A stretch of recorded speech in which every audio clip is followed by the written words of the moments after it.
Hello, thank you for tuning into this segment of the 2020 November ballot measures brought to you by the League of Women Voters of Fremont, Newark, and Union City. My name is Andrea Schachter, and I'm a member of the League. I'm going to talk to you today about Proposition 17, but first, a brief word about the League. The League of Women Voters is a 100-year-old organization, and we were formed right when the women in the United States got their right to vote after a very long and hard battle. The League is a nonprofit organization, and we promote the political responsibility through informed and active participation of citizens in their government. It's important to say that the League is nonpartisan. That means we never support any political candidates or political parties. But we do study issues and take positions on issues, but only after long study and analysis. Let's now look at Proposition 17.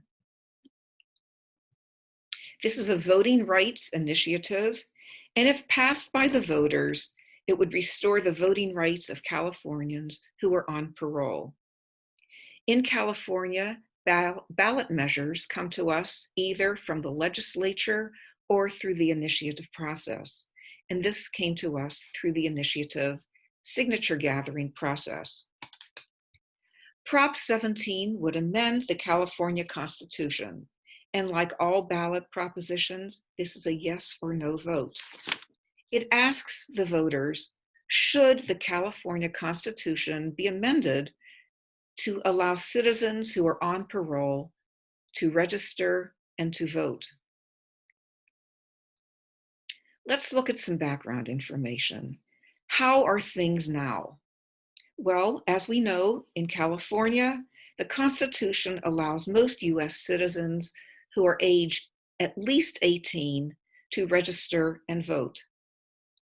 But when someone has finished serving time for a serious crime in a state prison, they often spend time on supervised parole when they get out. Parolees must adhere to certain conditions, such as there are restrictions on where they can live, they are subject to searches, and they complete a rehabilitation process, and they must meet regularly with their parole officers. Parole usually lasts for 3 years. Right now, the Constitution does not allow those serving on parole after they've completed their time in state prison to vote. Currently, there are about 50,000 formerly incarcerated people on parole in the state of California, and they are not allowed to vote. Until 1974, voting rights were permanently revoked forever for all Californians who were convicted of a serious crime. But after 1974, the law changed, and people were allowed to vote. Their voting rights were restored after they completed parole, after they completed those 3 years of parole. So now Prop 17 is looking at this again, and they are asking the voters to decide whether those leaving incarceration and beginning parole should be able to vote. It needs to be said that in California, there are racial disparities in arrest and sentencing. There are a greater number of Blacks, 26% on parole, than their percentage in the population, which is only 6% in California.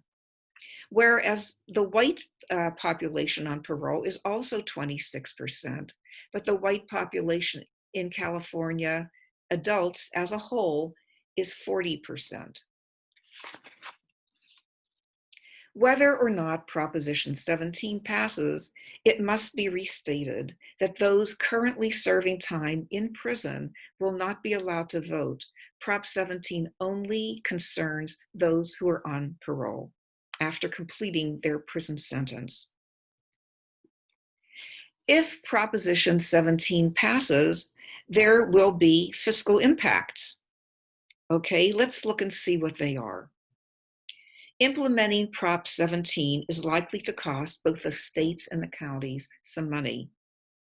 As more people register to vote, the people on parole, if they register to vote, each year it will cost the counties some money to send out ballots and voting material to these newly registered voters.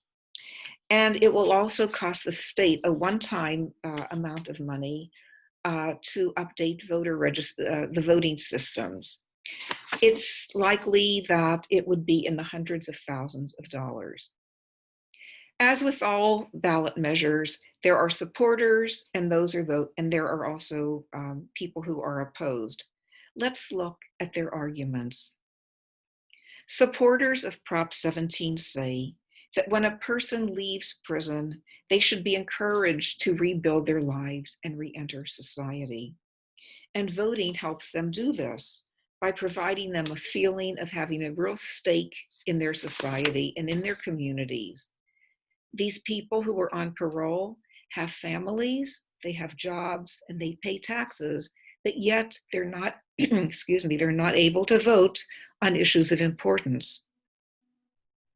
Also, they argue there was a study done in the state of Florida that found that people who had completed their prison sentences and had their voting rights restored were actually less likely to reoffend.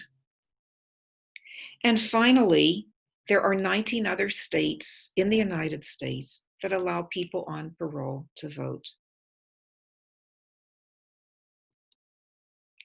It takes money to get something on the California ballot and for the supporters to bring their case to the people. So let's see who the supporters and funders are of Prop 17. Okay, Free the Vote is an organization that sponsored Prop 17, and you can see their website. You can visit it if you wish. Also, Carol Moon Goldberg, who is the president of the League of Women Voters of California, supports Proposition 17, as do Kevin McCarty, who's an assembly member and the author of Prop 17, and Jay Jordan of Californians for Safety and Justice. And the money, well, Prop 17 was funded by two wealthy philanthropists, Susan Pritzker and Patty Quillen, and also the ACLU, American Civil Liberties Union of Northern California. Well, what are the opposing arguments? The opponents of Prop 17 say, if Prop 17 passes, it will allow those convicted of very serious crimes to vote before completing their entire sentence, and the entire sentence includes parole. They also say that parole is part of an offender's sentence, and during parole, offenders are monitored, they're supervised, and they should actually prove that they've been rehabilitated before any voting rights have been restored. And finally, they argue that it's the victims of crime who deserve the justice, and granting voting rights prior to completion of the entire sentence is not justice. Let's look and see who opposes Prop 17. The election materials listed 3 individuals. You can see them here. And Prop 17 had no major, the opponents of Prop 17 had no major funders. So in summary, let's see. Voting yes on Prop 17 means you believe that the California Constitution should be amended to allow people on parole to have their voting rights restored.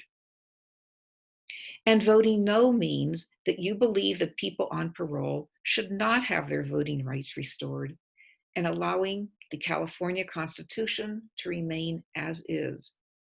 So we get to vote on this. The people decide. Here's a list of a lot of websites where you can get more in-depth information on Prop 17 or any of the propositions. I particularly like the Secretary of State website, which is the third from the bottom, and the Fair Political Practices of Commission of California. They go into a lot of depth as to who the funders are. I also want to encourage you to take a look at another segment of our presentation here, which is entitled Evaluating Ballot Measures. It's loaded with great information. And if you'd like to get more involved with the League of Women Voters, you can visit our website. And if you'd like to be a member, there's a membership form right there on the website. Thank you for your attention, and thank you for voting.